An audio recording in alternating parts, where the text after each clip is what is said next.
Sabi ni Cheese, mga bossing, isinapubliko na namin yan, no? Yung hearing po sa Senado. Kung may manghihingi man o kung may manghihingi, ICC man o kung sino man, no?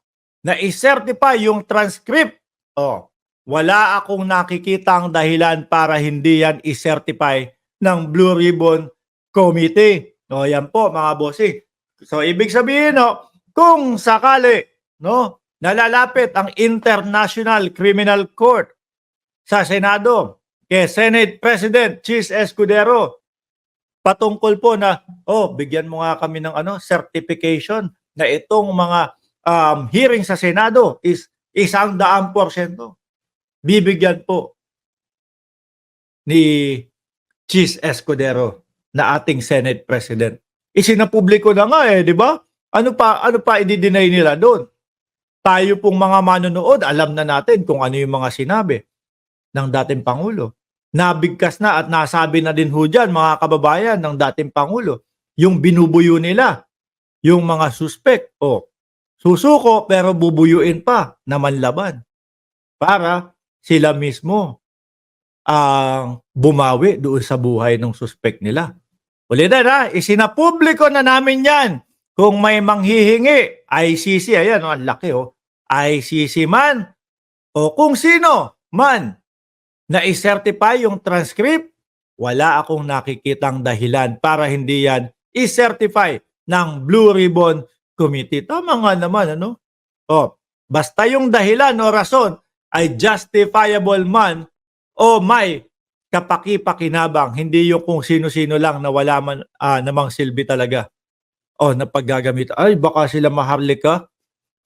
Baka sila maharlika yung mga sinasabi nito, di ba?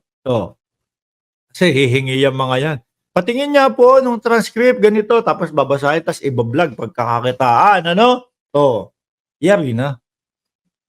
Sabi ni Chris Dioneda, sir, international lawyer daw siya, kaya magaling siya. Pero ayun, nagtatago kung magaling.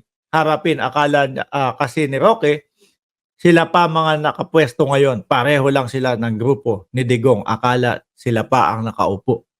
Nandiyan na din si Ma'am Lynn Hirakawa, mga kababayan. Si Cheese, if ma-impeach si Sara, sabi ni Annabel B, ICC is coming to town. Pero mga kababayan, sabi ng mga DDS, hinihintay daw nila ang ICC. At hinihintay daw po nila ang impeachment para kay Inday Sara Duterte. Bakit daw no? Sabi ko, totoo ba? Hinihintay nyo talaga? Steve Yaser, shout out sa iyo dyan, no? Totoo ba na hinihintay nyo? Kayo naniniwala sa kanila na hindi sila natatakot sa impeachment at hindi sila natatakot doon sa ICC? Imposible ho yan, mga kababayan. Pampalakas na lang ng loob yan. Sabi nila, alam nyo kung bakit namin hindi kinatatakutan yung impeachment at yung ICC? Kasi yan yung magiging trigger point daw nila, mga boss. Yung trigger point daw po, siguro iniisip nila, kapag ibinaba o kapag ipinasa na, nung mga gustong ma-impeach si VP Sara, magti-trigger yan sa mamamayang Pilipino. Iisipin nila na totoong ginigipit ang ating Vice Presidente. Hindi na po pwede. Hindi na po kagaya ng mga sinaunang panahon ngayon No? Alam niyo po diyan, mga DDS, nakikinig kayo. No? Malaki ang pinagkaiba nung dati at ngayon. Ako, naniniwala po ako, majority ng mamamayang Pilipino gusto, mapababa ang Vice Presidente. Bakit Doon sa mga press conference niya, yung mga tinuran o mga sinabi niya pa lang doon, may mga impeachable offense na po doon, mga kababayan. Doon po sa mga pagpapaliwanag ng budget na halos ayaw pong ipaliwanag ng Vice Presidente. Yung mga ganung bagay po. Di ba parang yung mga kababayan mo gustong marinig kung saan mo ginamit yung pondo ng bayan tapos ayaw mong sabihin? Ayaw mong magsalita? Oh, dahil ho nakikita, no, ng sambayan ng Pilipino yung mga pag-iwas ng Vice Presidente at nakita na din po, no, napanood ng sambayan ng Pilipino yung pag-amin ng dating Pangulong Duterte, no, na inuudyukan, binubuyo yung mga suspect pa lang. O yung mga suspect, nakita ng taong bayan yan. Tingin nyo sasama sa inyo? Yung taong, ilang beses na kayong nag-people power Sabi nga ni Just Vinces, mga mimol mower. O, yung mautog ninyo, nasa na ba? Wala na. Ubus na. No? Wala na akong pumupunta doon sa mautog. Paano nila masasabing palakas sila ng palakas? Ang totoo ho, kinakabahan na yung mga yan.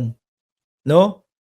Lalo na ho, mga bossing, nung nakita nila yung nangyari kay Kibuloy, yung ang tapang-tapang nila, sigawan sila ng sigawan. Pumupunta pa ho dito yan, mga boss, no?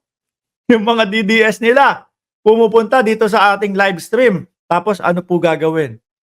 Mark, sigaw ka ng sigaw na nahuli na si Kibuloy. Malapit nang mahuli si Kibuloy, makukuha na si Kibuloy, madadampot na si Kibuloy. Hanggang ngayon, wala pa din Kibuloy na nadadampot.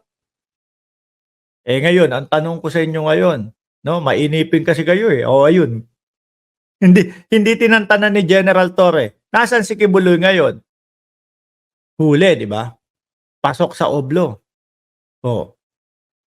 Pasok sa oblo. Dapat gusto nyo manalo si Kibuloy sa eleksyon? Dapat sinabi nyo kay Kibuloy, Kibuloy, wag ka nang tumakbong senador. Tumakbo ka na lang ng mayor diyan sa kulungan. Wala pang botohan. Diba? Wala pang botohan na mangyayari. Panalo agad si Kibuloy. Mga kababayan, ma-influensya si Kibuloy di ba? Lourdes Tocol, shoutout sa iyo. Sabi ni Annabel B, bankrupt este pros na yung mautog. Isa din po yan sa napansin ko, mga kababayan. Simula nung na-freeze yung mga account, no? Simula nung nahuli si Kibuloy, wala nang mautog. Yung sinasabi nila na EDSA. Yung EDSA nila, nasa na ho? Tapos sasabihin, hinihintay talaga namin yung ICC Baka hindi lang kayo naghihintay. Baka majority ng Pilipino naghihintay dahil ho sa mga narinig kay dating Pangulong Duterte doon sa mga under oath ho yun mga kababayan. Na sila ay binubuyo pa nila yung mga suspect para manlaban. Baka lahat tayo nag-aantay na ngayon. At yung iba gustong-gusto na makapasok ang ICC. At dahil din po doon sa press conference ng Vice Presidente Inday Sara Duterte, majority na din ng Pilipino ang gusto bumaba o pababain o patalsikin sa kanyang pwesto ang Vice Presidente. Kaya wag nyo kaming paikutin. Trigger point. Trigger point daw po. Kaya hinihintay nila dahil daw po kapag ginawa na yon o kapag pinapa-impeach na si Inday Sara, magigising na daw po ang mamamayang Pilipino. Sabi ko, baliktad yata. No? Baka magulat kayo, mas dumami. Kunyari ho, mga kababayan. Nagkaroon na naman ng pagtitipon yung mga vloggers. No? Nagsabi, tara, mag-rally tayo, pumunta tayo doon sa impeach Sara. Baka makita nyo ho, yung mga viewers, yung mga manonood, yung sumusuporta sa gobyerno na ayaw nilang masira ang gobyerno ng Pilipinas, nandun lahat. Di ho ba? Kaya wag nyo kaming paikutin, Diyos ko Lord. Sabi ko nga po di ba? Under oath ang dating Pangulong Duterte nung tinuturan niya o nung sinasabi niya yung mga katagang binubuyo namin sila. Tagalog ko Tinagalog ko lang. Binubuyo namin sila para manlaban. Pero, mga kababayan, kahit under oath po yun, meron pong kakapalan ng mga muka yung tagatanggol ng dating Pangulong Duterte. Binira din ho ni Cheese. Ng Senate President. Alam niyo po, mga kababayan, hindi lang naman po si Cheese ang nakapansin yan eh. Ang inyong lingkod, at alam ko din po, kayo, napansin nyo din po, na kapag sumasablay, no, ang dating Pangulong Duterte, ang pangbala nila, joke lang po, yung mga ganon. Kapag ka merong sablay na sinabi ang dating Pangulong Duterte, biglang magiging joke only lang po.